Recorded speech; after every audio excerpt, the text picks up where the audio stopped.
Hello friends, welcome to Velraj and crime diaries. மே மாதம் 3ஆம் தேதி 2025 வருஷம் மத்திய பிரதேசில் இருக்க போபாலில் இருக்க ஒரு போலீஸ் ஸ்டேஷனுக்கு விஷ்ணு சர்மாங்கிற 40 வயசு மதிக்கத்தக்க ஒரு நபர் காலையில் 9 மணிக்கு பதட்டமாக போலீஸ் ஸ்டேஷனுக்குள்ளே வர்றாரு. அவரோட முகத்தில் ஒரு மிகப்பெரிய கலவரம் தெரியுது. வேர்த்து ஊத்திருக்கு, அவ்வளோ பதட்டமாக இருக்காரு.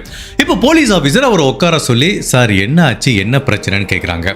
அவர் என்ன சொல்கிறாரு, சார் என்னோட பேர் விஷ்ணு சர்மா, இன்னைக்கு காலையிலேருந்து என்னோட மனைவி மிஸ் ஆயிட்டாங்க அப்படிங்கிற மாதிரி சொல்கிறாரு. மிஸ் ஆயிட்டாங்களா? சரி, உங்கள் மனைவி பேர் என்னன்னு கேட்குறாங்க.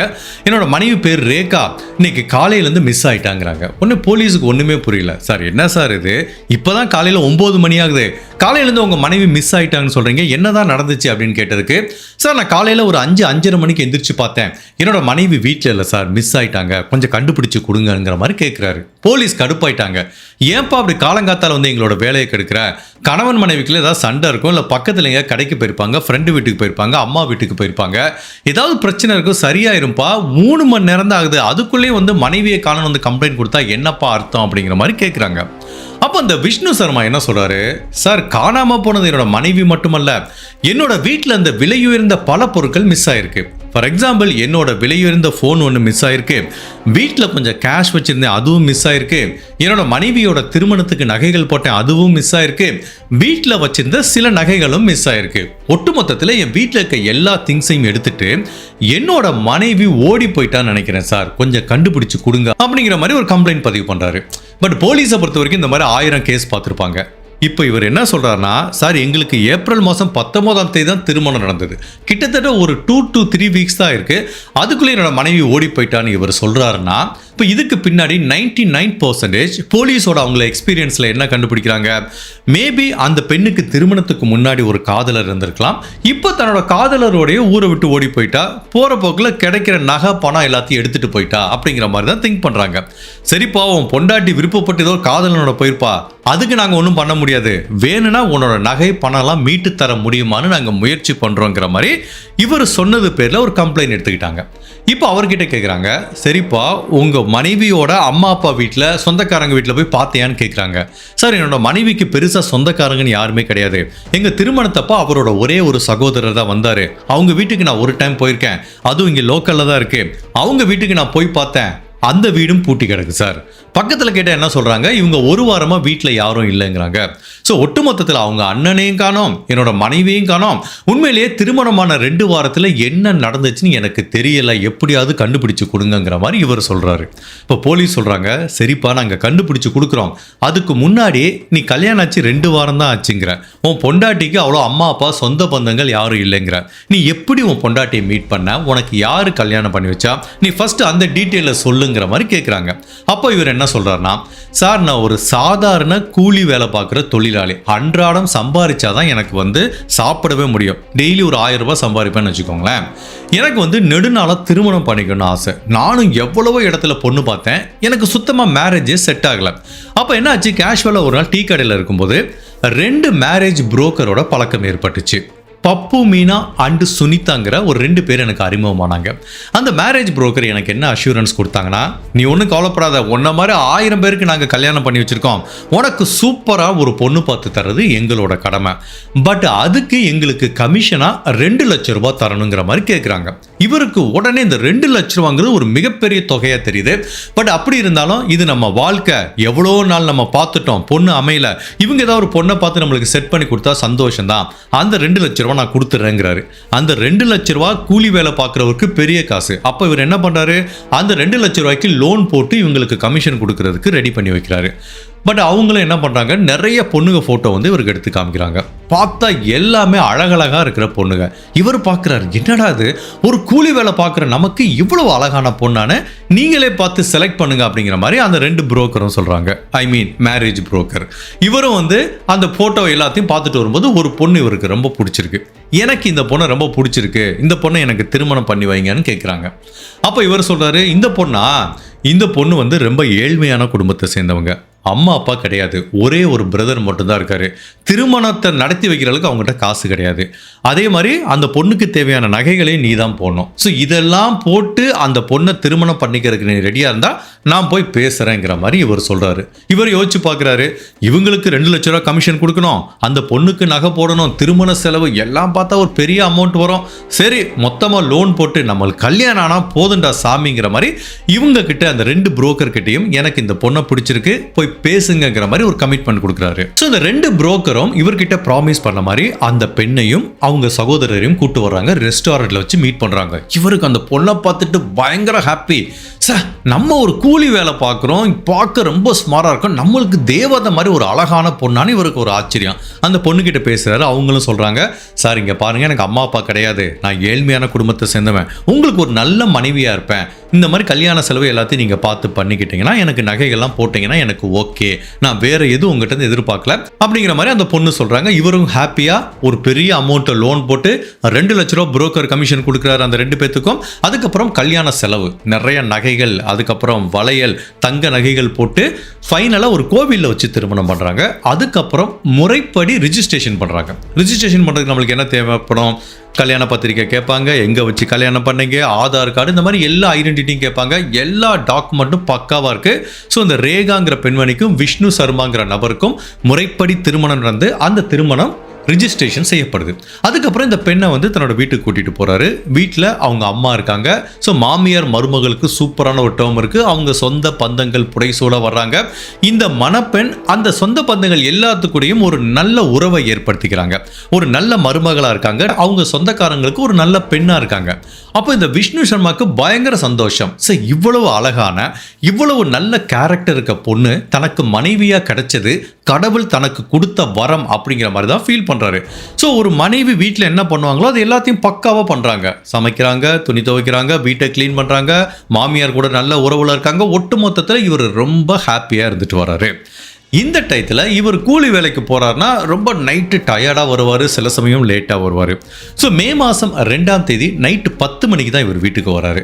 அப்படி வீட்டுக்கு வரும்போது அவங்க மனைவி, நம்ம வீட்டில் இருக்க எல்லாத்துக்கும் நீங்கள் நான் ஸ்பெஷலாக சில சமையல் பண்ணி வச்சுருக்கேன், நீங்கள் டேஸ்ட் பண்ணி பாருங்கன்னு அந்த வீட்டில் இருக்க எல்லாத்துக்கும் சமையல் பரிமாறுறாங்க. எல்லாருமே டேஸ்ட் சூப்பராக இருக்குது அப்படிங்கிற மாதிரி ரொம்ப ஹாப்பியாக சாப்பிட்றாங்க.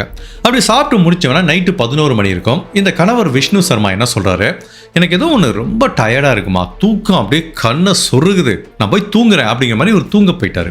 அப்படி தூங்கி எந்திரிக்கும் போது காலையில் ஒரு 5:30 மணிக்கு எந்திரிச்சு பார்க்குறாரு. அவரோட பெட்ரூமே கலைஞ்ச நிலையில் இருக்கு. பக்கத்தில் மனைவி இல்லை, கபோர்டில் இருக்க நகைகள் திருடு போயிருக்கு, பணம் திருடு போயிருக்கு, ஒட்டு மொத்தத்தில் அவர் ஃபோன் முதற்கண்டு எல்லாமே திருடு போயிருக்கு. ஸோ அப்போ தன்னோட மனைவியும் மிஸ் ஆயிட்டாங்கும் போது தன்னோட மனைவி தான் அந்த திங்ஸ் எல்லாம் எடுத்து எஸ்கேப் ஆயிட்டாங்க. ஸோ இதுதான் சார் நடந்தது அப்படிங்கிற மாதிரி போலீஸில் ஒரு கம்ப்ளைண்ட் கொடுக்குறாரு. போலீஸும் முறைப்படி எஃப்ஐஆர் பதிவு பண்ணுறாங்க. அப்போ போலீஸ் கேட்குறாங்க, இந்த இடையில தரகர்னு ஒருத்தங்க இருந்தாங்களா, அவங்க மேலே உங்களுக்கு ஏதாவது சந்தேகம் இருக்கான்னு கேட்குறாங்க. எனக்கு தெரியல சார், அவங்க தான் பார்த்து கல்யாணம் பண்ணி வச்சாங்க, 2 லட்ச ரூபா கொடுத்தேன். உண்மையிலேயே என்னோட ஒய்ஃபுக்கும் அந்த தரகர்களுக்கு ஏதாவது தொடர்பு இருக்கா, இல்லை என் ஒய்ஃபு தான் என்னை ஏமாத்திட்டு போயிட்டாங்களாங்கிறது எனக்கு ஒன்றுமே கிளியராகவே புரியலை அப்படிங்கிற மாதிரி இவர் சொல்கிறாரு. ஸோ இப்போ போலீஸ் என்ன பண்ணுறாங்க, இந்த ரிஜிஸ்ட்ரேஷன் டாக்குமெண்ட் எல்லாத்தையுமே செக் பண்ணுறாங்க. எல்லா டாக்குமெண்ட்டும் பக்காவாக இருக்குது, க்ளீனாக இருக்குது. ஆதார் கார்டு இருக்குது, அதுக்கப்புறம் அந்த பெண்ணோட ஓட்டர் ஐடி இருக்குது, அதுக்கப்புறம் ரிஜிஸ்ட்ரேஷன் டாக்குமெண்ட் எல்லாமே பக்காவாக இருக்குது. கண்டிப்பாக அந்த பெண் ஏதோ சீட்டிங் பண்ணுற மாதிரி தெரியல, மேபி லவ்வர் கூட தான் ஓடி போயிருப்பா, சரி கண்டுபிடிச்சு கொடுக்கலாம் அப்படிங்கிற மாதிரி போலீஸ் வெயிட் பண்ணி அந்த பொண்ணை தேடிட்டு இருக்க. 2 நாளில் திரும்பவும் இதே போபாலில் இருக்கிற இன்னொரு போலீஸ் ஸ்டேஷனுக்கு ஒரு கம்ப்ளைண்ட் வருது. ஜப்பர் அப்படிங்கிற ஒரு நபர் வர்றாரு. அவர் போலீஸ்கிட்ட என்ன கம்ப்ளைண்ட் கொடுக்குறாருன்னா, சார் என்னோட மனைவி மிஸ் ஆயிட்டாங்க அப்படிங்கிற மாதிரி ஒரு கம்ப்ளைண்ட் கொடுக்குறாரு. உடனே என்ன ஆச்சு, ஏன் எங்கே போயிட்டாங்க அப்படின்னு கேட்டதுக்கு, இல்லை சார் எனக்கு மே மாதம் 4ஆம் தேதி தான் கல்யாணம் ஆச்சு, ஓகேவா, 5ஆம் தேதி என்னோட மனைவி மிஸ் ஆயிட்டா சார். என் மனைவி மட்டுமல்ல, வீட்டில் இருக்க எல்லா பொருள்களும் திருடு போயிருக்கு, நகைகள் பணங்கள் வீட்டில் வச்சிருந்த எல்லாமே போயிடுச்சு சார், என்னோட மனைவி மிஸ் ஆயிட்டா, ஸோ என் மனைவி தான் திருடிட்டு போயிட்டா, கண்டுபிடிச்சு கொடுங்கிற மாதிரி அவர் சொல்றாரு. சரி உங்க மனைவி பேர் என்ன, மானசி அப்படிங்கிற மாதிரி சொல்றாரு. சரி உங்களுக்கு எப்படி கல்யாணம் ஆச்சுன்னா, இதே மாதிரி தான் சார், கோயிலில் வச்சு கல்யாணம் பண்ணோம், முறைப்படி ரிஜிஸ்ட்ரேஷன் பண்ணோங்கிறாரு. அந்த ரிஜிஸ்ட்ரேஷன் டாக்குமெண்ட் எல்லாத்தையும் கொடுக்குறாரு. எல்லா டாக்குமெண்ட்டுமே பக்காவாக இருக்கு. அந்த மானசியோட ஆதார் கார்டு இருக்கு, எல்லாமே பக்காவாக இருக்கு. அந்த பெண்மணி எதுக்கு ஓடி போனாங்க அப்படிங்கிறது தெரியல. ஸோ இப்போ போலீஸ் இந்த 2 வழக்கையும் லிங்க் பண்ணி பார்க்குறாங்க.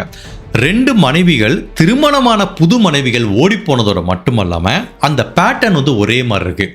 ரெண்டாவது கல்யாணத்தில் ஒரு நாள்லேயே ஓடி போயிட்டாங்க. முதல் கல்யாணத்தில் 2 வாரத்தில் ஓடி போயிட்டாங்க. பட் ஓடி போகும்போது இதே மாதிரி பணம் எல்லாத்தையும் திருடிட்டு போயிருக்காங்க.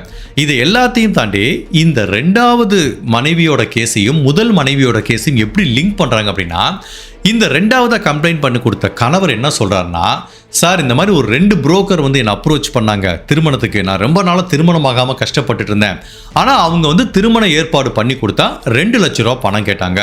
இன்னொரு 5 லட்ச ரூபா கொடுங்க, முழு திருமணத்தையும் நாங்களே பண்ணி கொடுத்துறோங்கிற மாதிரி என்கிட்ட மொத்தம் ஒரு 7 லட்ச ரூபா பணம் வாங்கினாங்கிற மாதிரி சொல்கிறாங்க. அந்த புரோக்கர் பேர் என்ன?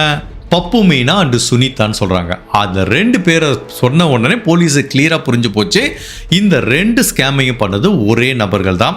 ஸோ அந்த புரோக்கர் தான் ஏதோ ஒன்று பண்ணுறாங்க அப்படிங்கிறது மட்டும் தெரியுது. ஸோ ஒட்டுமொத்தத்தில் இது இனிஷியலாக ஏதோ ஒரு ஐசோலேட்டட் கேஸ். ஒரு புதுமண பெண் காதலனோட ஓடி போயிட்டான்னு நினச்சிட்டு இருந்த போலீஸுக்கு அடுத்தடுத்து வந்த இன்னொரு கம்ப்ளைண்ட் என்ன தெரிய வருதுன்னா, இது என்னமோ சாதாரணமாக ஒரு புதுசாக கல்யாணமான பொண்ணு காதலனோட ஓடி போன கேஸ் இல்லை, இதுக்கு பின்னாடி ஒரு மிகப்பெரிய நெட்வொர்க் இருக்கு, இதுக்கு பின்னாடி ஒரு மிகப்பெரிய ஸ்கேம் நடந்துட்டு இருக்குங்கிறத போலீஸால உணர முடியுது. சோ இப்போ போலீஸ் இந்த மாதிரி ஸ்கேம் இனிமேல் நடக்கும்னு தெரியும். பட் இதுக்கு முன்னாடி ஏதாவது ஒரு கேஸ் இருக்கா அப்படிங்கிற மாதிரி பார்க்கும்போது பிப்ரவரி மாசம் நாக்பூர்ல இதே மாதிரி ஒரு கேஸ் பதிவாயிருக்கு. ஒரு கணவர் தன்னோட மனைவியை பத்தி ஒரு கம்ப்ளைண்ட் பண்ணியிருக்காரு. கல்யாணமான மறுநாளே தன்னோட மனைவி வீட்டை விட்டு ஓடி போயிட்டாங்க, நகை பணம் எல்லாத்தையும் திருடிட்டு போயிட்டாங்கன்னு. இதே மாதிரி ஒரு புரோக்கர் மூலமா தான் எனக்கு திருமண ஏற்பாடு நடந்துச்சுங்கிறாங்க. ஸோ கிட்டத்தட்ட இந்த 3 பேட்டர்னும் ஒரே மாதிரி இருக்கு. ஸோ 2 போபால்ல நடந்திருக்கு, 1 நாக்பூர்ல நடந்திருக்கு. ஸோ இந்த 3 கம்ப்ளைண்ட்டையும் விசாரணை பண்ணிட்டு இருக்க இந்த நேரத்தில் ராஜஸ்தான்ல ஒரு கம்ப்ளைண்ட் பதிவாயிருக்கு. அங்க என்ன பண்றாருன்னா, சுமன் அப்படிங்கிற ஒரு பெண்மணியோட கணவர் போலீஸ் ஸ்டேஷன்ல ஒரு கம்ப்ளைண்ட் பதிவு பண்ணியிருக்காரு. சார் இந்த மாதிரி ஒரு புரோக்கர் எனக்கு திருமணம் பண்ணி வச்சாங்க, ஒரு விதவை பெண்ணுன்னு சொல்லி இன்ட்ரடியூஸ் பண்ணாங்க, அந்த பெண்ணோட கணவர் அந்த பெண்ணை விட்டுட்டு ஓடி போயிட்டாரு, அதனால எனக்கு அந்த பெண் நல்லா இருக்காங்க, ரொம்ப நாளாக பொண்ணு கிடைக்கலன்னு நானும் ஆசைப்பட்டு திருமணம் பண்ணிக்கிட்டேன். பட் கல்யாணமான மறுநாளே அந்த பெண் ஊரை விட்டு ஓடி போயிடுச்சு, அது மட்டும் இல்லாமல் என் வீட்டில் இருக்க நகை பணம் எல்லாத்தையும் எடுத்துட்டு போயிடுச்சுங்கிற மாதிரி ராஜஸ்தான்லேருந்து ஒரு கம்ப்ளைண்ட் பதிவு பண்ணியிருக்காங்க. ஸோ கிட்டத்தட்ட ஒரு 2 மாச இடைவெளியில் ஒரு 4 விதமான கம்ப்ளைண்ட் 3 வெவ்வேறு விதமான ஸ்டேட்ல இருந்து பதிவாயிருக்கு. பட் இந்த 4 கம்ப்ளைண்டோட பேட்டர்னும் வந்து கிட்டத்தட்ட ஒரே மாதிரி இருக்கு. அதாவது ஏமாத்தி ஒரு புரோக்கர் மூலமா கல்யாணம் பண்றது, திருமணமான 1 or 2 டேஸ்லயே எஸ்கேப் ஆயிருது. பட் ஒரே ஒரு வித்தியாசம் என்ன அப்படின்னா, இதுல முதல்ல கம்ப்ளைண்ட் கொடுத்து அந்த விஷ்ணு சர்மாங்கிற நபர் கூட மட்டும்தான் அந்த பெண்மணி 2 வாரம் இருந்திருக்காங்க. மற்ற எல்லா கணவரோடையும் மறுநாளே எஸ்கேப் ஆயிருக்காங்க. பல நாள் திருமணம் ஆகாம இருக்கிற ஆண்களை டார்கெட் பண்ணி இந்த மாதிரி ஏமாத்துற கும்பல் இந்த 4 பேரோட நிப்பாட்டிக்கிட்டாங்களா? இதுக்கு முன்னாடி எத்தனை ஆண்களை ஏமாத்திருக்காங்க, இதுக்கப்புறம் எத்தனை ஆண்களை ஏமாத்த போறாங்க, அந்த மாதிரி ஒரு கேங்க போலீஸ் பிடிச்சாங்களா அப்படிங்கிற ஒட்டுமொத்த இந்தியாவையே அலற விட்ட ஒரு வித்தியாசமான வெட்டிங் ஸ்கேமை பற்றி தான் இன்னைக்கு நம்ம அந்த வீடியோவில் பார்க்க போகிறோம். அப்படி இவ்வளவு திருட்டுத்தனம் பண்ணிட்டு இருக்க அந்த பெண்மணி யாரு, அவங்கள சுற்றி இருக்கிற கேங் மெம்பர்ஸ் யாருங்கிறத நம்ம தெரிஞ்சுக்கிறதுக்கு முன்னாடி உங்கள் டைம் 2 செகண்ட்ஸ் எனக்காக ஸ்பெண்ட் பண்ணி என்னோட வீடியோஸ் உங்களுக்கு பிடிச்சிருந்துச்சுன்னா லைக் பண்ணிவிட்டு கமெண்ட் பண்ணுங்கள். இன்கேஸ் என்னோட சேனலை இது வரைக்கும் நீங்கள் சப்ஸ்கிரைப் பண்ணாமல் பார்த்தீங்கன்னா மறக்காம சப்ஸ்கிரைப் பண்ணி என்ன சப்போர்ட் பண்ணுங்க. நீங்க கொடுக்குற ஒவ்வொரு லைக்கும் கமெண்ட்டும் சப்ஸ்கிரிப்ஷனும் மட்டும்தான் நம்ம சேனலை அடுத்த லெவலுக்கு எடுத்துட்டு போகும். ஸோ நீங்க லைக் பண்ணாம கமெண்ட் பண்ணாம பார்த்தீங்கன்னா எனக்காக 1 செகண்ட் பாஸ் பண்ணிட்டு லைக் பண்ணிட்டு இந்த வீடியோவை கண்டினியூ பண்ணுங்க. நீங்க யாருமே எதிர்பார்க்காத பலவித திருப்பங்கள் இந்த வழக்கில் காத்துட்டு இருக்கு. இப்ப போலீஸ் இந்த கும்பலை வலைவீசி தேடிட்டு இருக்கு. இந்த நேரத்தில் இந்தியாவில் வேற எங்கேயாவது இதே மாதிரி ஸ்கேம் நடந்திருக்கான்னு பார்க்கும்போது உத்தரப்பிரதேசில் இருக்க அயோத்தியாவுக்கு பக்கத்தில் இருக்கிற ஒரு சின்ன அழகான கிராமத்தில் இதை விட பயங்கரமான ஒரு ஸ்கேம் நடந்திருக்கு. அந்த ஊர்ல ஒரு பெரிய பணக்காரர் இருக்காரு, அவருக்கு 2 பசங்க இருக்காங்க. அந்த பசங்களுக்கு வந்து அவர் ரொம்ப நாளாவே பொண்ணு பார்த்துட்டு இருக்காரு. ஃபைனலா பகத்சிங் அப்படிங்கிற ஒரு நபர் வந்து இந்த பணக்காரர் அப்ரோச் பண்ணி, எனக்கு 2 பொண்ணு இருக்கு, நீங்க பாருங்க, பிடிச்சா திருமணம் பண்ணி வைங்கிற மாதிரி கேட்கிறாரு. உடனே இந்த 2 பொண்ணுங்களையும் காமிக்கிறாங்க, பார்க்க ரொம்ப அழகா இருக்காங்க. அந்த பணக்கார வீட்டு பசங்களுக்கு இந்த 2 பொண்ணுங்களையும் ரொம்ப பிடிச்சி போச்சு. காஜல் அண்ட் தமனா, இதோ சினிமா ஹீரோயின் பேர் மாதிரி வச்சிருக்காங்கல்ல, இந்த 2 பெண்களையும் ரொம்ப பிடிச்சி போச்சு. உடனே அந்த பணக்கார பசங்க, நாங்க கல்யாணம் பண்ணா இந்த பொண்ணை தான் கல்யாணம் பண்ணுவோங்கிற மாதிரி சொல்றாங்க. பட் இந்த பகத்சிங் அந்த பணக்கார வீட்டு அப்பா கிட்ட என்ன சொல்றாருன்னா, சார் நீங்க பணக்காரங்க, நான் ஏழ்மையான குடும்பத்தை சேர்ந்தவன், 2 பொண்ணுங்களுக்கு திருமணம் பண்ணி வைக்கிறீங்க, என்கிட்ட காசும் இல்லை நகையும் இல்லை, ஸோ நீங்க தான் ஏதாவது பார்த்து ஹெல்ப் பண்ணணுங்கிற மாதிரி கேட்கிறாரு. அப்ப அந்த பணக்காரர் என்ன சொல்றாரு, என்னங்க நீங்க, நம்ம சம்மதி ஆயிட்டோம், இனிமேல் நம்மளுக்குள்ள வேறுபாடே கிடையாதுன்னு அந்த 2 பெண்களுக்கும் சொந்தமா நகை செஞ்சு போட்டு திருமணத்துக்கு 11 லட்ச ரூபா பணத்தையும் கொடுத்து இதை கோலாகலமா அந்த திருமணத்தை நீங்க நடத்துங்கிற மாதிரி சொல்றாரு. உடனே இந்த பகத்சிங்கும் தன்னோட 2 பொண்ணுகளுக்கு பயங்கரமான திருமண ஏற்பாடு பண்றாரு. அந்த பையன் வீட்டில் வச்சுதான் திருமணம் நடக்குது. இப்போ என்ன ஆச்சு, திருமணம் முடிஞ்ச மறுநாள் காலையில ஒரு 5 மணிக்கு இந்த 2 பணக்கார வீட்டு பசங்களும் அலறி அடிச்சுட்டு ஓடி வந்து அவங்க அப்பா ரூம் கதவை தட்டுறாங்க. அவர் பதறி அடிச்சுட்டு வர்றாரு. என்னடா ஆச்சுன்னு கேட்டா, அப்பா நம்ம ஏமாந்துட்டோம் அப்படிங்கிறாங்க. என்னடா ஆச்சுன்னு கேட்டா, அந்த 2 கல்யாணம் பண்ணோம்ல அந்த 2 பொண்ணுங்களும் எஸ்கேப் ஆயிட்டாங்களா? என்னடா சொல்றீங்க? அந்த பொண்ணுங்க மட்டும் ஓடி போல, அவங்க அப்பாவும் ஓடி போயிட்டாரு. அந்த பொண்ணுங்களோட சகோதரன் ஒருத்தர் தான், அவனும் ஓடி போயிட்டான். ஓடி போனதோட மட்டுமல்லாம நம்ம போட்ட நகையும் எடுத்துட்டு நம்ம வீட்டு பீரோல இந்த பணத்தையும் எடுத்துட்டு எஸ்கேப் ஆயிட்டாங்கிற மாதிரி இந்த 2 பசங்களும் அவங்க அப்பா கிட்ட சொல்றாங்க. உடனே அவர் கன்ஃபியூஸ் ஆகி இதை பத்தி போலீஸ்ல ஒரு கம்ப்ளைண்ட் பதிவு பண்ணியிருக்காரு. ஸோ போலீஸும் பல நாள் தேடி பகத்சிங்கிற அந்த நபரை கண்டுபிடிக்கிறாங்க ஒரு வில்லேஜில் வச்சு. ஸோ பகத்சிங்கை கண்டுபிடிக்கிறாங்க, அவரோட பையனை கண்டுபிடிக்கிறாங்க, தமனாங்கிற ஒரு பெண்ணை கண்டுபிடிச்சு 3 பேரையும் அரெஸ்ட் பண்ணி இந்த காஜல்ங்கிற இன்னொரு பெண்ணையும் வலை வீசி தேடிட்டு இருக்காங்க. இப்போ இந்த மாதிரி பல ஸ்கேம் நடந்துட்டு இருக்கு. பட் போலீஸுக்கு இதுவரைக்கும் போபாலில் நடந்த அந்த கேஸுக்கும் இந்த கேஸுக்கும் எந்த தொடர்பு இருக்கான்னு தெரியல. பட் இந்த கேஸ் வந்து கொஞ்சம் வித்தியாசமா இருக்கு. இதுல புரோக்கர்லாம் யாருமே கிடையாது. பொண்ணோட அப்பாவே டைரக்டா போய் அந்த பணக்கார நபர்கிட்ட அப்ரோச் பண்ணியிருக்காரு. பட் என்ன லிங்க் இருக்கா இல்லையாங்கிறது ரெண்டாவது. பட் போலீஸ் இந்த மாதிரி எங்கெல்லாம் வெட்டிங் ஸ்கேம் நடக்குது அப்படிங்கிற டீட்டெயிலை வந்து கலெக்ட் பண்ண ஆரம்பிக்கிறாங்க. பட் இதுவரைக்கும் போபால் அண்ட் நாக்பூர் ராஜஸ்தான்ல நடந்த கேஸ் எல்லாம் ஒரே பேட்டர்ன்ல இருக்கு. இந்த அயோத்தியாவில் நடந்தது வந்து டிஃப்ரெண்டான பேட்டர்னா இருக்கு. பட் இந்த பேட்டர்னை பார்க்கும்போது ஒன்று மட்டும் தெரியுது, 4 விதமான பெண்கள் இருக்காங்க. அதாவது ஃபர்ஸ்ட் அந்த போபாலில் நடந்த 2 கல்யாணமும் அப்புறம் நாக்பூர்ல நடந்து ராஜஸ்தான்ல நடந்தது. இது எல்லாத்துக்குமே வித்தியாசமான பேர்ல, அதாவது அந்த மணப்பெண்களுக்கு வேற வேற பேர் இருக்கு. ஆதார் கார்டுலாம் பக்காவா இருக்கு, ஒரிஜினல் ஆதார் கார்டு மாதிரி இருக்கு.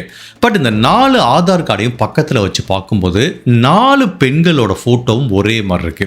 அதுலேருந்தே தெரியுது இது எல்லாமே ஃபேக்கான ஆதார் கார்டுன்னு. அந்த அட்ரஸில் போய் பார்த்தா யாருமே இல்லை.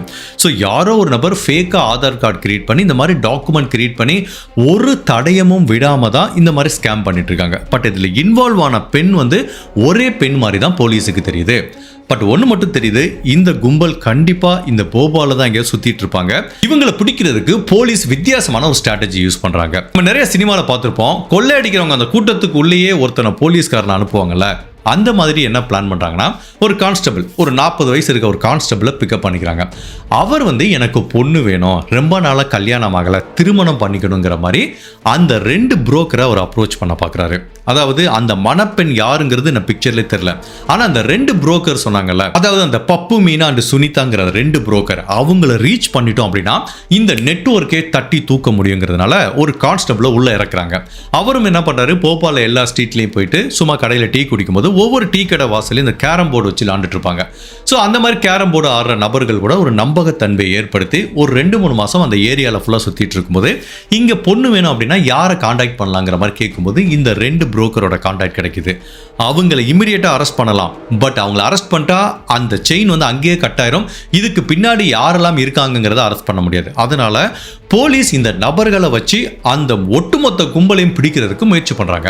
அப்போ இந்த கான்ஸ்டபிள் வந்து என்ன சொல்கிறாருன்னா, எனக்கு 40 வயசாச்சு, இது வரைக்கும் பொண்ணு கிடைக்கல, நான் நல்ல ஒரு பிஸ்னஸ் மேன், சம்பாரிச்சிட்டு இருக்கேன், ஏதாவது பொண்ணு இருந்தால் பார்த்து சொல்லுங்கிற மாதிரி இந்த கும்பலை அப்ரோச் பண்ணுறாரு. அந்த கும்பல் கேட்குறாங்க, நீங்கள் என்ன வேலை பார்க்குறீங்க?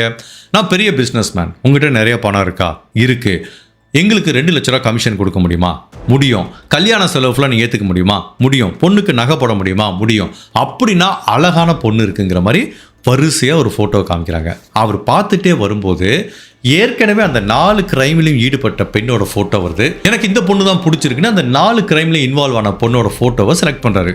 அப்படியா, இந்த பொண்ணு ஓகே அவைலபிளாக இருக்குது, அவங்க சகோதரர் ஒருத்தர் இருக்காரு, நாங்கள் பேசி ஏற்பாடு பண்ணுறோம், ஒரு மீட்டிங் ஏற்பாடு பண்ணுறோம், நீங்கள் பேசி முடிங்க, அதுக்கப்புறம் எனக்கு 2 லட்ச ரூபா பணம் கொடுத்துடணுங்கிற மாதிரி அவர் கேட்குறாரு. ஓகே நான் கொடுத்துட்றேன், ஆனால் அதுக்கு முன்னாடி அவங்கள ஃபர்ஸ்ட் நான் மீட் பண்ணால் தான் உனக்கு பணம் தருவேன் அப்படிங்கிற மாதிரி இந்த கான்ஸ்டபிள் சொல்கிறாரு. ஸோ இப்போ என்ன ஆகுதுன்னா, அந்த பொண்ணை மீட் பண்ணுறதுக்கு ஒரு நாள் குறிக்கிறாங்க, ஒரு ரெஸ்டாரண்ட்டில் வச்சு மீட் பண்ணுறதுக்கு ஏற்பாடு நடக்குது. ஸோ இந்த கான்ஸ்டபிள் அந்த ரெஸ்டாரண்ட்டில் வெயிட் பண்ணுறாரு. ஒரு 10-15 போலீஸ் ஆஃபீஸர் மஃப்டியில் வெயிட் பண்ணுறாங்க. ஸோ பிகாஸ் அவங்க இங்கே வருவாங்க இமிடியேட்டாக அரெஸ்ட் பண்ணுறதுக்காக. ஸோ இவர் வெயிட் பண்ணிட்டு இருக்கும்போது அந்த புரோக்கர் 2 பேரும் இந்த பெண்ணை கூட்டிட்டு வராங்க. கூட ஒரு நபர் இருக்காரு. அவர் நல்ல ஒரு யங்கா இருக்காரு. 22 23 வயசு இருக்கும். அவரை வந்து இந்த பெண் தன்னோட சகோதரங்கிற மாதிரி அறிமுகப்படுத்திக்கிறாங்க.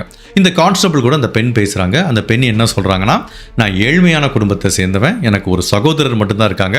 ஸோ எங்களால் கல்யாணத்துக்குலாம் செலவு பண்ண முடியாது. நீங்க நகை போட்டு செலவு பண்ணி கல்யாணம் பண்ணீங்கன்னா உங்களுக்கு கடைசி வரைக்கும் நான் ஒரு நல்ல மனைவியா இருப்பேங்கிற மாதிரி அந்த பெண் உறுதிமொழி கொடுக்குறாங்க. உடனே அந்த பக்கத்தில் இருக்க 2 புரோக்கரும், பாத்தீங்களா, கல்யாணங்கிறது 1000 காலத்து பயிர், உங்க 2 பேத்துக்கு இந்த கல்யாணம் நடக்குன்னு கடவுள் எழுதி வச்சிருக்காரு, சந்தோஷமா இருப்பீங்க நீங்க ரொம்ப நாள் அப்படிங்கிற மாதிரி வாழ்த்திட்டு, அப்புறம் என்ன பேசி முடிச்சிட்டீங்க, எங்க கமிஷனை கொடுத்துடலாமா, தாராளமா கொடுத்துடலாமே அப்படின்னு இவர் கண்ணை காமிட்டார்ல. அந்த 10-15 போலீஸ் ஆஃபீஸர் வர்றாங்க.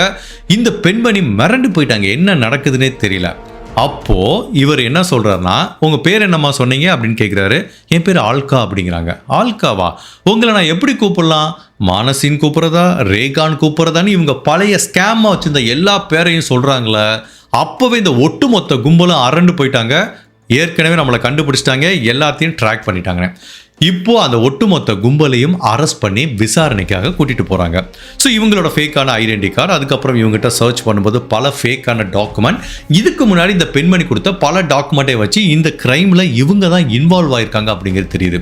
பட் இந்த நெட்வொர்க் எப்படி ஆப்ரேட் ஆகுது, இவங்களுக்கு பின்னாடி யாரெல்லாம் இருக்கா அப்படிங்கிறத அவங்க வாயை திறந்து சொன்னாதான் தெரிய வரும். இப்போ போலீஸ் இந்த பெண் கிட்ட ஃபர்ஸ்ட் கேட்கிற கொஸ்டின் என்னன்னா, நீ எவ்வளோ ஃபேக்கான பேர் வச்சிருக்க, உன்னோட உண்மையான பேர் என்ன அப்படின்னு கேட்டா, ஃபர்ஸ்ட் டைம் அந்த பெண்ணோட உண்மையான பேரை கேட்குறாங்க.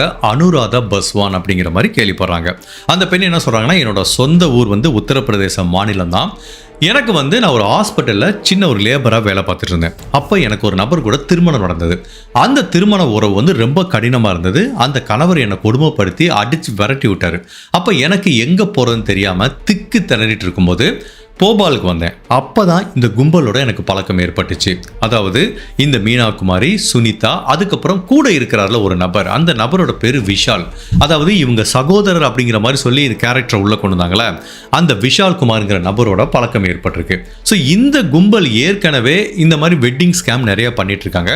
அப்போ அழகான ஒரு பொண்ணு வரும்போது இந்த பெண்ணை வச்சு நிறைய பேரை ஏமாத்தலைங்கிற மாதிரி இவங்க பக்காவாக பிளான் பண்ணுறாங்க. அந்த பெண்ணும் ஏற்கனவே வாழ்க்கையில் அடிபட்டு இருந்ததுனால இவங்களோட ஐக்கியமாக்கிறாங்க. பட் இதில் ட்விஸ்ட் என்ன அப்படின்னா, தன்னை சகோதரன் சொல்லி இந்த விஷால் குமார்ங்கிற ஒரு நபரை இன்ட்ரடியூஸ் பண்ணி விடுறாங்களே, ஆக்சுவலாக அந்த நபர் அவங்க சகோதரரே கிடையாது, அவங்களோட கணவர். இந்த கும்பலில் வந்து ஜாயின் பண்ணதுக்கப்புறம் விஷால் குமார்ங்கிற அந்த நபரை திருமணம் பண்ணிக்கிட்டாங்க. இந்த தம்பதிகளுக்கு 2 குழந்தைகள் இருக்கு. ஸோ தன்னோட கணவரையே சகோதரன் சொல்லி நாடகமாட வச்சிருக்காங்க. தனக்கு திருமணமாகி 2 குழந்தை இருக்கு அப்படிங்கிறத மறைச்சிக்கிட்டு தான் நிறைய பேரை திருமணம் பண்ணி ஏமாத்திருக்காங்க அப்படிங்கிறது தெரிய வருது. ஸோ இந்த கும்பல் கூட ஐக்கியமானதுக்கு அப்புறம் நிறைய ஸ்கேம் பண்ண ஆரம்பிக்கிறாங்க. ஸோ போலீஸோட விசாரணையில் இவங்க என்ன மாதிரி ஆப்ரேட் பண்றாங்க அப்படின்னு தெரிய வருது அப்படின்னா, இந்த 2 புரோக்கர் இருக்காங்களா, ஸோ இவங்களோட மெயினான வேலை என்ன அப்படின்னா, யாரெல்லாம் திருமணத்துக்கு டெஸ்பரேட்டா இருக்கா. பிகாஸ் இப்போ நார்மலாக ஒரு பையன் ஐடி படிச்சுக்கா 25-30 வயசு ஆகுதுன்னா மேட்ரிமோனியில் போட்டால் ஈஸியாக பொண்ணு கிடைக்கும். இவங்களோட டார்கெட் என்ன அப்படின்னா, திருமணமாகாமல் கஷ்டப்படுற ஆண்களை தான் டார்கெட் பண்ணுறாங்க. அவன் தான் எந்த கண்டிஷனுக்கு ரெடியாக இருப்பான். நீங்களே திருமணம் பண்ணிக்கணுமா, பண்ணிக்கணும், நீ தான் செலவழிக்கணுமா, ஓகே, நீ தான் நகை போடணுமா, ஓகே, எல்லாத்துக்கும் ஓகேமா, 2 லட்ச ரூபா கமிஷன் கொடுக்கறதுக்கு ஓகேன்பா. ஸோ அந்த மாதிரி ஆளுகளை ஐடென்டிஃபை பண்ணி அவங்கள பிரெயின் வாஷ் பண்ணி இந்த பெண்கிட்ட இன்ட்ரடியூஸ் பண்ணுறது வேலை. அதுக்கப்புறம் இவங்க ஒரு பெரிய நெட்வொர்க் வச்சிருக்காங்க. இவங்களோடது எப்படின்னா, ஒரு பேக்கேஜ் மாதிரி வரும். 2 லட்ச ரூபா புரோக்கர் கமிஷன். அதுக்கப்புறம் அந்த நபர்கிட்ட என்ன சொல்லுவாங்கன்னா, நீ எக்ஸ்ட்ரா ஒரு 5 லட்ச ரூபா கூட இந்த ஒட்டுமொத்த கல்யாணத்தையும் நாங்கள் நடத்துகிறோன்ட்டு. ஸோ அந்த மாதிரி ஒரு பணத்தை வாங்கிட்டு அதில் ஒரு 2 லட்ச ரூபாய் கல்யாணத்தை நடத்திட்டு 3 லட்ச ரூபாய் ஆட்டையை போட்டுருவாங்க.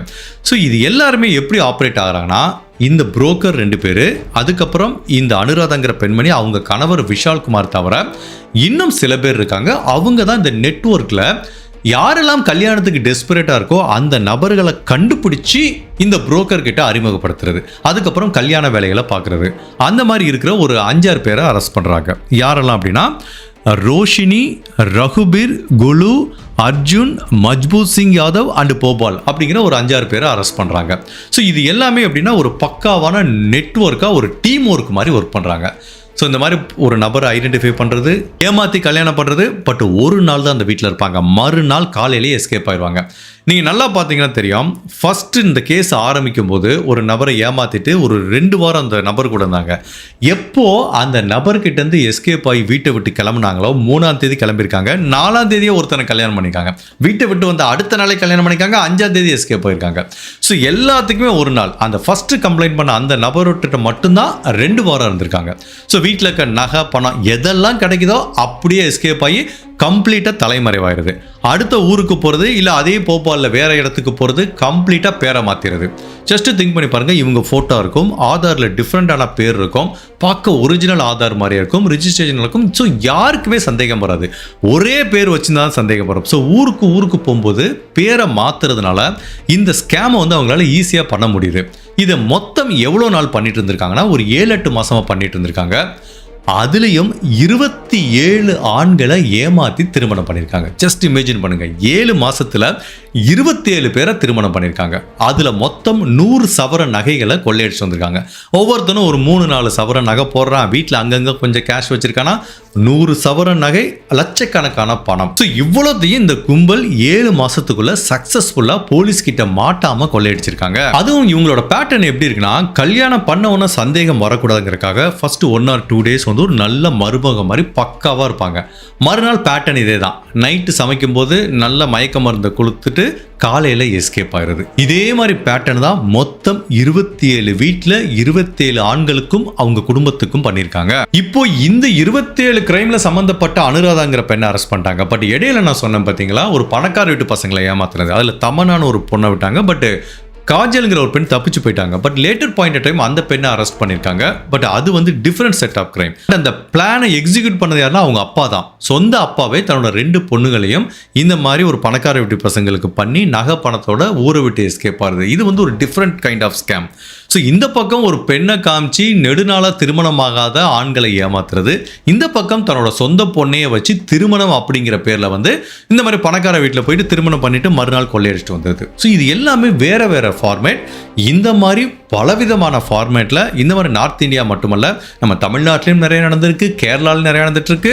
ஒட்டுமொத்த இந்தியா ஃபுல்லாகவே இந்த மாதிரி வெட்டிங் ஸ்கேம் வந்து இன்னுமே தொடர்ந்து நடந்துட்டு இருக்கு. இந்த ஸ்கேமோட ஆணி வேர் எங்க இருக்கு அப்படின்னா, சதுரங்க வேட்டைன்னு ஒரு படம் பார்த்தோம். அதில் ஒரு டைலாக் வரும், நம்ம ஒருத்தவங்களை ஏமாற்றணும் அப்படின்னா ஃபர்ஸ்ட் அவங்களோட ஆசையை தூண்டணும் அப்படிங்கிற மாதிரி. இப்போ ஒருத்தன் சாப்பாடே இல்லாமல் இருந்துட்டு இருக்கான்னு வச்சுக்கோங்களேன், நம்மளுக்கு 4 இட்லி கிடைச்சா போதுங்கும் போது அவனுக்கு ஒரு பிரியாணி கொடுத்தா எவ்வளோ ஹாப்பியாக இருக்கும். அதே மாதிரி ஸ்ட்ராட்டஜி தான், அவனோட ஆசையை தூண்டி அவனை ஏமாத்துறது. 45 வயசில் ஒருத்தன் கல்யாணம் ஆகாமல் இருக்கும்போது அப்போ அவனுக்கு இவ்வளோ அழகான பொண்ணை காமிக்கும் போது அந்த பெண் வசதி இல்லாத பெண் அப்படிங்கிற மாதிரி ஏதோ ஒரு சூழ்நிலையை பண்ணும்போது அவங்க ஈஸியாக நம்பிடுறாங்க. ஓ இவ்வளோ அழகாக இருக்கா, பட் பணம் இல்லை, கஷ்டப்படுறா, பரவாயில்லையே நம்ம எப்படியா கொடுத்து இந்த பெண்ணை நமக்கு சொந்தமாக்கிக்கலாம் அப்படிங்கிற பேராசையில் தான் சரியாக பேக்ரவுண்ட் செக் பண்ணாமல் அவசரப்பட்டு அழகுல மயங்கி தனக்கு திருமணம் நடக்கும் அப்படிங்கிற ஒரு அவசரத்தில் பண்ண திருமணங்களால தான் இந்த மாதிரி ஸ்கேம் நடக்குது. இதை வந்து அந்த கும்பல் வந்து சரியாக பயன்படுத்திக்கிறாங்க. இவங்க ஆசையையும் இவங்க தேவையையும் கரெக்டாக பயன்படுத்திக்கிறாங்க. ஸோ இப்போ இந்த கேஸ்லேருந்து நம்ம எடுத்துக்க வேண்டிய மிக முக்கியமான டேக்அவே என்ன அப்படின்னா, கல்யாணங்கிறது 1000 காலத்து பயிர். அதை நம்ம லைஃப்பில் பிளான் பண்ணி ஒரு டைம் பண்ணுறோம். பட் பல பேத்துக்கு பல காரணத்தினால பல முறை நடக்கும்.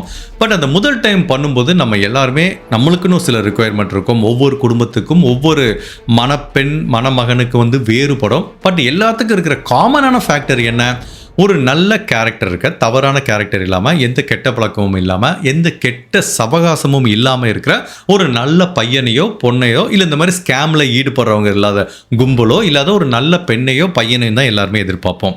அதுக்கு நம்ம என்ன பண்ணுறது, நம்ம வந்து ப்ராப்பரான பேக்ரவுண்ட் செக் பண்ணணும். இதை நான் நிறைய கேஸில் சொல்லியிருக்கேன். அது மேட்ரிமோனி வழியாக பார்த்தாலும் சரி, புரோக்கர் வழியாக பார்த்தாலும் சரி. பட் முன்னாடி வந்து செக் பண்ணுறதுக்கும் பேக்ரவுண்ட் செக் பண்ணுறதுக்கும் இப்போ பேக்ரவுண்ட் செக் பண்ணுறதுக்கும் நிறைய வேறுபாடு இருக்குது. ஸோ இந்த மாதிரி இப்போ நீங்கள் உங்கள் வீட்டில் யாருக்காவது வரன் பார்க்குறீங்க, உங்கள் பையனுக்கும் பொண்ணும் அப்படின்னா என்ன மாதிரிலாம் பேக்ரவுண்ட் செக் பண்ணலாம் அப்படிங்கிறத பற்றி நான் படித்த சில விஷயங்களை உங்ககிட்ட ஷேர் பண்ணிக்கிறேன். மேபி அது யாராவது ஒருத்தருக்கு அது பயனுள்ளதாக இருக்கலாம். இந்த மாதிரி ஒரு கும்பல் கிட்ட போய் நம்ம மாட்டிக்காமல் இருக்கலாம். ஸோ இந்த கேஸ் இதோட முடிஞ்சது. இப்போ நான் அடுத்து சொல்ல போகிற சில டிப்ஸ் வந்து யாருக்காவது ஒருத்தருக்கு பயனுள்ளதாக இருந்தால் நீங்கள் அதை கண்டினியூ பண்ணலாம், இல்லை இங்கேயே ட்ராப் பண்ணிக்கலாம். முன்னாடிலாம் ஒரு காலத்தில் வந்து நம்ம போன ஜென்ரேஷன் வந்து புரோக்கர் வழியாக தான் நம்ம ஜென்ரலாகவே பார்ப்போம், இல்லை தெரிஞ்சவங்க மூலம் பார்ப்போம். இப்போ மோஸ்ட்லி மேட்ரிமோனி வழியாக பார்க்குறாங்க. மேட்ரிமோனியலில் சக்ஸஸ் இல்லாதவங்க நிறைய டேட்டிங் ஆப் வழியாக கூட மாப்பிள்ளை பார்க்குறாங்க. அப்புறம் ஒவ்வொரு கம்யூனிட்டிக்கும் சில போர்ட்டல் இருக்கும். ஒட்டுமொத்தத்தில் ஒரு 80% இல்லை 90% வந்து ஆன்லைன் வழியாக தான் பார்க்குறோம். மற்றபடி 20% தான் தெரிஞ்சவங்க மூலமாக பார்க்குறோம். ஸோ நம்ம என்ன மாதிரிலாம் பேக்ரவுண்ட் செக் பண்ணுறோம். இப்போ அதுக்கு நிறைய ஏஜென்சி இருக்குது. பட் அந்த ஏஜென்சியில் என்ன பண்ணுறாங்கன்னா ஃபஸ்ட்டு வந்து பேன் கார்டோ, ஆதார் கார்டோ, ஓட்டர் ஐடியோ இதெல்லாம் வச்சு அந்த நபர் சொல்கிற பேர் வந்து சரியாக இருக்கா அப்படிங்கிறத செக் பண்ணுறாங்க. ப்ளஸ் அவங்க சொல்கிற அட்ரஸ் எல்லாம் சரியாக இருக்கான்னு பார்க்குறாங்க. ஸோ எவ்வளோ நாள் அந்த அட்ரஸில் இருக்காங்க அப்படிங்கிற தகவலை முதற்கொண்டு நம்மளால் எடுக்க முடியுது. ஸோ இது வந்து நம்ம ஏஜென்சி வழியாகவே நிறையா செக் பண்ணி பார்க்கலாம். அதுக்கப்புறம் இப்போ இருக்கிறது வந்து டிஜிட்டல் யுகம். ஒரு நபர் வந்து இப்போ ஜென்ரலாக ஒரு ஐடியில் வேலை பார்க்குற நபர்னாலே ஃபேஸ்புக்கில் இருப்பாங்க, இன்ஸ்டாகிராமில் இருப்பாங்க, அதுக்கப்புறம் பார்த்தீங்கன்னா லிங்க்டின்ல இருப்பாங்க. ஸோ இந்த மாதிரி நிறைய சோஷியல் மீடியா பிளாட்ஃபார்மில் இருப்பாங்க. ஸோ ஒரு நபரோட பேரை வச்சு அந்த நபர் உண்மையிலேயே சோஷியல் மீடியாவில் ஆக்டிவாக இருந்தார் அப்படின்னா அவரை பற்றியான ஜாதகத்தை நம்மளால எடுக்க முடியும். ஈவன் இந்த சோஷியல் மீடியா நெட்வொர்க் கூட என்ன பண்ணுறாங்க, நம்ம ஒரு எப்படி சோஷியல் மீடியாவை பயன்படுத்துகிறோங்கிறத வச்சு தான் நம்மளுக்கு வந்து என்ன மாதிரிலாம் ஆடு ரெக்கமெண்ட் பண்ணுறாங்க, ப்ராடக்ட் வந்து ரெக்கமெண்ட் பண்ணுறாங்க. ஸோ ஒரு சோஷியல் மீடியாவே அந்த மாதிரி பார்க்க முடியுது அப்படின்னா அந்த சோஷியல் மீடியா ப்ரொஃபைலை வச்சு நம்ம எந்த மாதிரி போஸ்ட் போடுறோம், எந்த மாதிரி லைக் பண்ணுறோம் அப்படிங்கிறத வச்சு அவன் என்ன மாதிரி கேரக்டர் அப்படிங்கிறத நம்ம தெரிஞ்சுக்க முடியும். நீங்கள் நல்லா யோசிச்சு பாருங்களேன். இப்போ நம்ம ஒரு இன்ஸ்டாகிராம்லேயோ ஃபேஸ்புக்லேயோ போடுற போஸ்ட் வந்து நம்மளையும் அறியாமல் நம்ம கேரக்டரை வந்து எக்ஸ்போஸ் பண்ணோம். சில சமயம் நம்ம சோகமாக இருந்தால் ஒரு போஸ்ட் வைப்போம், சந்தோஷமாக இருந்தால் ஒரு போஸ்ட் வைப்போம், இல்லை 4 பேரை திட்டணும்னா அதுக்கு இன்டைரக்டாக ஒரு ஸ்டேட்டஸ் வைப்போம். ஸோ இந்த மாதிரி நம்மளையும் அறியாமல் நம்மளோட கேரக்டரை வந்து இந்த சோஷியல் மீடியா வந்து பிரதிபலிக்கும். ஸோ அதனால் இப்போ இருக்க டிஜிட்டல் யுகத்தில் அந்த டிஜிட்டல் பிரிண்ட்டை வந்து யாருமே அவாய்ட் பண்ண முடியாது. ஸோ அதை வச்சு சல்லடை போட்டு அந்த நபரோட கேரக்டரையும் நம்மளால் செக் பண்ண முடியும். அவர் சரியான நபர் தானா, ஒரு சரியான ஆஃபீஸில் வேலை பார்க்குறாரா அப்படிங்கிறத செக் பண்ண முடியும். ஈவன் இப்போ இந்த ஏஜென்ட்ஸ்லாம் என்ன பண்ணுறாங்கன்னா ஆஃபீஸ்லேயே போய் பேக்ரவுண்ட் செக் பண்ணுறாங்க. ஸோ நீங்கள் அந்த மாதிரி கூட பார்த்தா அவர் உண்மையிலே வேலை பார்க்குறாரா அப்படிங்கிறது நம்ம தெரிஞ்சுக்கலாம். அதுக்கப்புறம் ஒரு டிப்ஸ் நான் படித்தேன். இப்போ வந்து ஒரு ஃபேமிலி இல்லைன்னா ஒரு பொண்ணு லவ்வே பண்ணுதுன்னு வந்து வீட்டில் சொல்லுதுன்னு வச்சுக்கோங்களேன். அந்த பையனுக்கு கல்யாணம் பண்ணும்போது ஜென்ரலாக பெரியவங்க என்ன பண்ணுவாங்க, 2 பெரிய வீட்லேயும் பேசுவாங்க. 2 பெரியவங்களும் பேசி இவங்க அவங்க வீட்டுக்கு போவாங்க, அவங்க இவங்க வீட்டுக்கு வருவாங்க. பட் சில சமயம் வந்து உங்களை அந்த சம்மந்தப்பட்ட நபர் வந்து அவங்க வீட்டுக்கு இன்வைட் பண்ண விரும்பலையோ, இல்லை அவங்க குடும்ப உறவுகளை உங்களுக்கு இன்ட்ரடியூஸ் பண்ண விரும்பலையோ, இல்லைப்பா எங்கள் வீட்டுக்கெலாம் வர வேணாம், நம்ம காமனாக ஒரு இடத்துல வச்சு மீட் பண்ணுவோம், நாங்கள் உங்கள் வீட்டுக்கு வர்றோம் அப்படிங்கிற மாதிரி அவங்க வீட்டுக்கு வர்றதை கம்ப்ளீட்டாக அவாய்ட் பண்ணிட்டு இருந்தாங்க அப்படின்னா அது ஒரு ரெட் ஃப்ளாக் மாதிரி தெரியும். ஸோ கண்டிப்பாக அந்த நேரத்தில் நம்ம ரொம்ப கேர்ஃபுல்லாக இருக்கணும். அதே மாதிரி சம்மந்தப்பட்ட அந்த நபரோட ஃபேமிலி ஃபோட்டோவையோ சைல்ட்ஹுட் ஃபோட்டோவையோ பார்க்கும்போது அவங்க ஃபேமிலி ட்ரீயை பற்றி நல்லா தெரியும். இப்போ ஒரு வீட்டுக்கு போனால் நார்மலாக என்ன இருக்கும், அப்பா அம்மா ஃபோட்டோ இருக்கும், தாத்தா பாட்டி ஃபோட்டோ இருக்கும். அதெல்லாம் பார்க்கும்போது ஓகே இது ஒரு ஜென்யூனான குடும்பம், ஜென்யூனான குடும்பங்கிறத தாண்டி இது ஒரு குடும்பம் இப்படி இருக்காங்க அப்படிங்கிறத தெரிஞ்சுக்கலாம். இந்த கேஸில் எடுத்துக்கோங்க, அந்த பெண் சகோதரர்னு ஒரு நபரை மட்டும்தான் அறிமுகப்படுத்துறாங்க. பட் ஆக்சுவலாக அவங்க கூட சகோதரர் கிடையாது, அவன் ஹஸ்பண்ட் ஆக்சுவலி. ஸோ அந்த மாதிரி இல்லாமல் ஒரு ஃபேமிலி ட்ரீ இருக்கா அப்படிங்கிறதையும் நம்ம செக் பண்ணிக்கணும். கண்டிப்பாக திருமணத்துக்கு முன்னாடி அந்த நபர்களோட வீட்டுக்கு போய் பார்க்கணும், பக்கத்து வீட்டுக்காரங்க கிட்டையும் கண்டிப்பாக விசாரிக்கணும். அதே மாதிரி சில சமயம் நிச்சயமானவன ஒரு பையனும் பொண்ணும் பேச ஆரம்பிப்பாங்க. அப்போ வந்து ஒரு பையனோ ஒரு பொண்ணுக்கிட்டேயோ பொண்ணு பையன்கிட்டயோ ஒரு மிகப்பெரிய தொகையோ, இல்லை நீங்கள் கல்யாணத்துக்கு முன்னாடி போடுவீங்களா அந்த நகையை இப்போ போடுங்க, அந்த மாதிரி சில ஃபினான்ஷியல் டிரான்சாக்ஷன் அப்படின்னு இருந்துச்சுன்னா அது எல்லா டயத்திலையும் ரெட் ஃப்ளாக்னு சொல்ல முடியாது. பட் அப்படி இருந்துச்சுன்னா அதை கொஞ்சம் க்ளோஸாக மானிட்டர் பண்ணுறது நல்லது. ஒரு பையனுக்கு ஏதாவது ஃபிக்ஸ் பண்ணியிருக்கோம், இல்லை பொண்ணு பண்ணிக்கலாம், அந்த பொண்ணு கேட்கலாம் எங்கள் அப்பா அம்மாவுக்கு ஒரு ப்ராப்ளம் ஆச்சு, ஒரு 20 லட்ச ரூபா பணம் கொடுக்குற மாதிரி பையன்கிட்ட கேட்கலாம். அவனும் நம்ம ஒய்ஃப் தானே அப்படிங்கிற மாதிரி ரெடி பண்ணி கொடுக்கலாம். பட் இருந்தாலும் அதோட நம்பகத்தன்மையை நம்ம தெரிஞ்சு வச்சுக்கிறது நல்லது. அது ஒரு சின்ன ரெட் ஃப்ளாக் தான். அதே மாதிரி இப்போ புரோக்கர் வழியாக பார்க்கும்போது ஒருத்தவங்க டிப்ஸ் போட்டிருந்தாங்க. அதாவது சில புரோக்கர் ரொம்ப அளவுக்கு அதிகமாக பணத்தை டிமாண்ட் பண்ணுறாங்க அப்படின்னாலோ, இல்லைன்னா கல்யாணத்துக்கு முன்னாடி எங்களுக்கு பணத்தை செட்டில் பண்ணுங்க அப்படின்னு சொன்னாலோ, இல்லை சீக்கிரமாக நீங்கள் வந்து கல்யாணத்தை வச்சுக்கோங்க, டிலே பண்ண வேணாம் அப்படிங்கிற மாதிரி புஷ் பண்ணாலோ, அதாவது ஆர்கானிக்காக நடக்க வேண்டிய விஷயத்தை ஏதாவது ஒரு இடத்துல புஷ் பண்ணாலோ, இல்லை ஏதோ ஒரு ஹைட் பண்ணாலோ கண்டிப்பாக அதை கொஞ்சம் டீட்டெயிலாக விசாரிக்கணும். ஜென்ரலாக எல்லா புரோக்கரும் நல்லவங்களாக இருக்க மாட்டாங்க. பட் சில பேர் வந்து அவங்க கமிஷனுக்காக இந்த மாதிரி பல விஷயங்களை மறைச்சி திருமணம் பண்ணுறதுக்கு சான்ஸ் இருக்குது. ஸோ புரோக்கர் இன்வால்வ் ஆகும்போது நீங்கள் இன்னுமே கொஞ்சம் டீட்டெயிலாக விசாரிச்சுக்கிறது நல்லது. அதுக்கப்புறம் பார்த்தீங்கன்னா திருமணத்தை நம்ம ரிஜிஸ்ட்ரேஷன் பண்ணுவோம். சில பேர் என்ன பண்ணுவாங்கன்னா ஃபஸ்ட்டு ரிஜிஸ்டர் பண்ணிவிட்டு அப்புறம் போய் கல்யாணம் பண்ணுவாங்க. But most of the time வந்து கல்யாணம் பண்ணிவிட்டு அப்புறம் தான் போய் ரிஜிஸ்டர் பண்ணுவாங்க. பட் சில சமயம் பார்த்தீங்கன்னா நீங்கள் கல்யாணம் பண்ணிக்க போகிற பொண்ணோ பையனோ இல்லை ரிஜிஸ்டர்லாம் பண்ணக்கூடாது, ஃபஸ்ட்டு கல்யாணம் பண்ணிக்கணும், ரிஜிஸ்ட்ரேஷன் அப்புறம் தள்ளி வச்சுக்கலாம் அப்படிங்கிற மாதிரி சொன்னாங்கன்னா அது ஒரு சின்ன ரெட் ஃப்ளாக் மாதிரி இருக்குது. இப்போ இந்த கேஸில் இருக்க மாதிரி ஃபர்ஸ்ட் வெறும் கோயிலில் மட்டும் கல்யாணம் பண்ணிட்டு அவங்க வீட்டுக்குள்ள வந்துட்டு ஒரு நாள் எல்லாத்தையும் திருடிட்டு ஓடி போகிற மாதிரி வேறு ஏதாவது ஒரு ஸ்கேம் பண்ணுற கும்பலாக இருந்தால் அவங்க வந்து இந்த ரிஜிஸ்டர் பண்ணுறதுக்கு வந்து கொஞ்சம் யோசிப்பாங்க. அதாவது ரிஜிஸ்ட்ரேஷன் ஆயிடுச்சுன்னா பல டாக்குமெண்ட் எக்ஸ்போஸ் ஆகுங்கிறதுனால. ஸோ மேபி திருமண ரிஜிஸ்ட்ரேஷன் பண்ணுறதுல கொஞ்சம் ஹெசிடேஷன் காமிச்சாங்கன்னா அது என்ன ஏதுன்னு கொஞ்சம் டீப்பாக விசாரிக்கணும். அதுக்கப்புறம் தான் நான் ஏற்கனவே சொன்ன மாதிரி இப்போ டிஜிட்டலில் பல இடத்துல நம்ம செக் பண்ணிக்கலாம். ஃபர்ஸ்ட் ஆஃப் ஆல் வாட்ஸ்அப்பில் பார்த்துக்கலாம், ட்ரூ காலரில் போட்டால் அவரோட பேர் வரலாம், அப்புறம் கூகுளில் இமேஜ் ரிவர்ஸ் சர்ச் கூட பண்ணலாம், அந்த ஃபோட்டோவை போட்டு என்ன மாதிரி சர்ச் பண்ணலாம். கண்டிப்பாக டிஜிட்டலில் ஏதாவது ஒரு தடயம் கிடைக்கும், அந்த நபர் உங்களை ஏமாத்துறாங்க அப்படின்னா. ஸோ அதை ஈஸியாக பண்ணிக்கலாம். இல்லை அவங்க தான் சொந்தமாக ஒரு வீடு இருக்காங்க அப்படின்னா அவங்க வீட்டோட சர்வே நம்பரோ இல்லை வீட்டு அட்ரஸை வச்சு சர்வே நம்பர் அடித்து அது உண்மையிலே அவங்க பேரில் இருக்கா அப்படிங்கிறதையும் தெரிஞ்சுக்கலாம். ஸோ டிஜிட்டலை பொறுத்த வரைக்கும் பலவிதமான லூப் ஹோல் இருக்கு. நம்ம ப்ராப்பராக செக் பண்ணால் அவங்களோட கிரெடிபிலிட்டியை கண்டிப்பாக தெரிஞ்சுக்க முடியும். இதில் இன்னொரு ட்ரிக்கியான விஷயம் என்ன அப்படின்னா, இப்போ ஒரு பையனும் பொண்ணு லவ் பண்ணுறாங்கன்னு வச்சுக்கோங்களேன். அப்படி லவ் பண்ணும்போது வீட்டில் சொல்லும்போது அரேஞ்ச் மேரேஜுக்கு நீங்கள் ஒத்துக்கிறீங்க அப்படின்னா இந்த மாதிரி டீப்பாக போகும்போது அந்த பொண்ணோ பையனோ சொல்லுவாங்க, இல்லை நாங்கள் ரொம்ப நாளாக லவ் பண்ணுறோம், எங்களுக்கு நல்லா தெரியும், நான் அதெல்லாம் ஏற்கனவே செக் பண்ணிட்டேன், நீங்களாம் ஒன்றும் பண்ண வேணாம்னு சொல்லுவாங்க. பட் ஒரு பெற்றவங்க அவங்க சைட்லேருந்து கண்டிப்பாக இவ்வளோ விஷயங்களை செக் பண்ணணும்.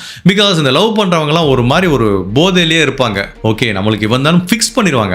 இப்போ நம்ம ஒரு விஷயத்தை ஃபிக்ஸ் பண்ணுறோன்னு வச்சுக்கோங்களேன், அது நல்ல விஷயமா இருந்தால் அதை சுற்றி எல்லாத்தையும் பாசிட்டிவாக பார்ப்போம். அது பிடிக்காத விஷயம் இருந்தால் எல்லாமே நெகட்டிவாக தெரியும். இதுதான் ஹியூமனோட நேச்சர். இப்போ ஒருத்தனை பிடிச்சி அவனை கல்யாணம் பண்ணிக்க போகிறோன்னு முடிவு பண்ணிட்டோம் அப்படின்னா கண்டிப்பாக அவனை சுற்றி நடக்கிற விஷயங்கள் பாசிட்டிவாக தெரியும். அது அந்த லவ் பண்ணுற பொண்ணுக்கோ பையனுக்கோ தெரியாது. ஸோ அப்போ வெளியிலேருந்து பார்க்கும்போது ஒரு மூணாவது நபராக பெற்றவங்க கண்டிப்பாக இவ்வளோ டீட்டெயிலும் செக் பண்ணணும். அதுவும் நீங்கள் இவ்வளோ டீட்டெயில் செக் பண்ணுறீங்கன்னா அதெல்லாம் வேண்டான்னு சம்மந்தப்பட்ட அந்த பொண்ணோ பையனோ உங்களை ஸ்டாப் பண்ணுறதுக்கு வாய்ப்பு இருக்குது. பட் அது எல்லாத்தையும் தாண்டி ஒரு பெற்றவங்க பொண்ணு சொல்லிட்டா அப்படின்னு போய் கல்யாணம் பண்ணுறதுக்கோ இல்லை பையன் சொல்லிட்டோ அப்படின்னு போய் கல்யாணம் பண்ணாமல் ஒரு ஃபுல்லாக தரவாக எல்லா செக்கும் பண்ணதுக்கு அப்புறம் தான் கண்டிப்பாக கல்யாணம் பண்ணி வைக்கணும். ஸோ நாட்டில் இவ்வளோ கிரைம்லாம் நடந்துட்டு இருக்கு. சில விஷயங்கள் நம்மளுக்கு பயங்கர ஆச்சரியமாக இருக்குது. இப்படியெல்லாம் கூடவா ஒரு பெண்ணால் 27 பேரை ஏமாற்றி திருமணம் பண்ண முடியும்னு ஆச்சரியப்படுறோம். பட் அதுதான் உண்மை. இந்த மாதிரி நடக்கிறதுக்கும் வாய்ப்பு இருக்குது. ஸோ அந்த மாதிரி நாளைக்கு நம்ம வீட்லேயும் நடக்காமல் இருக்கணும்னா ப்ராப்பரான பேக்ரவுண்ட் செக் பண்ணணும். ஸோ இந்த மாதிரி இந்த வீடியோவில் பார்த்த சில தகவல்கள் உங்கள் குடும்பத்துக்கோ ஃப்ரெண்ட்ஸுக்கோ ஃபேமிலிக்கோ யாராவதுக்கு உதவியாக இருக்குன்னு ஃபீல் பண்ணிங்கன்னா ஸோ மறக்காமல் இந்த வீடியோவை அவங்கக்கிட்ட ஷேர் பண்ணுங்கள். ஜென்ரலாக இந்த ட்ரூ கிரைம் நான் எப்படி பார்க்குறேன் அப்படின்னா, இப்போது இந்த ட்ரூ கிரைம் இல்லாமல் நான் வெறும்னா வந்து ஒரு மேரேஜை பற்றி சொல்லி அந்த மேரேஜுக்கு நீங்கள் பேக்ரவுண்ட் செக் பண்ணுங்க அப்படின்னா இந்த வீடியோவை பற்றி யாரும் இம்பார்ட்டன்ஸ் கொடுக்க மாட்டாங்க. அது இன்ட்ரெஸ்டிங்காகவும் இருக்காது, அது மேலே ஒரு அஃபெக்ஷனும் வராது, அதோட நம்பகத்தன்மை மேலே நம்மளுக்கு ஒரு சின்ன சந்தேகம் வரும். பட் அதே டயத்தில் ட்ரூ கிரைமோட பவர் என்ன அப்படின்னா, பாருப்பா இதெல்லாம் நடந்திருக்கு, ஓஹோ ஒரு பொண்ணால் 27 பேரை ஏமாற்றி இப்படிலாம் கூட கல்யாணம் பண்ண முடியுமா, அப்போ நம்மளும் கரெக்டாக செக் பண்ணணும்ப்பா அப்படின்னு தோணல. ஸோ இந்த ட்ரூ கிரைமோட பவரே அதான், இதுதான் நடந்திருக்கு, ஓகே இது நாளைக்கு நம்மளுக்கு நடக்காமல் இருக்குன்னா இதெல்லாம் நம்மளும் பண்ணணும் அப்படிங்கிற மாதிரி சொல்கிறது தான் இந்த ட்ரூ கிரைமோட பவர். ஸோ அதனால தான் ஒரு ட்ரூ கிரைமை சொல்லி இந்த மாதிரி விஷயம் சொல்லும்போது அது நிறைய பேரை போய் ரீச் ஆகும் அப்படிங்கிற மாதிரி நான் நம்புகிறேன். ஸோ மறக்காமல் உங்களுக்கு தெரிஞ்சவங்க எல்லாத்துட்டையும் இந்த வீடியோவை ஷேர் பண்ணுங்கள். இந்த கேஸை பற்றியான உங்களோட கருத்தை மறக்காமல் இந்த வீடியோவில் பதிவு பண்ணுங்கள். இந்த மாதிரி அனதர் கேஸில் உங்களை சந்திக்கிறேன். Till then, stay safe, take care, bye.